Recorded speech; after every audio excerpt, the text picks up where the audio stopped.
劳动部今仔公布，去年整体劳动基金累计投资收益是7194亿，收益率是12.8%，是有史以来上悬的。其中，这新制劳退基金的收益率是12.6%，伊雇一名劳工平均分红超过3万8。不过，劳动团体更较关心的是，这基金会规个萎缩，也有破产的问题，呼吁政府就要赶紧上对策。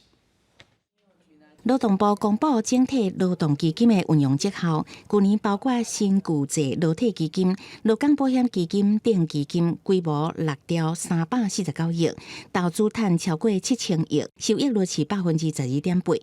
其中新制劳工的雇主提拨6%退休基金，收益率来到12.6%。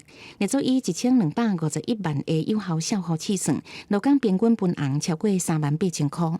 新制的部分其实是创成立以来的新高，去年国内国外大概收益各半，股票的部位确实会比较高。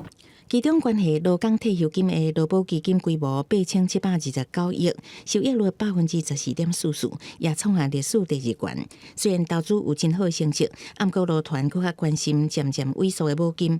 劳团指出，目前欠达到13条，可能会伫2028年变零。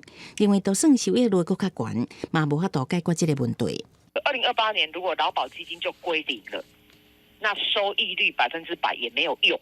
因为它还是零，劳团比较关心的，也就是劳保的这个基金，也就是母金，如何能够让它扩充。劳动基金有趁钱，年纪超过60岁的退休劳工会当得到好处。不过台北市产业总工会指出，这笔钱对于在职劳工来讲，看会到吃袂到，只是变动的表面上的数字。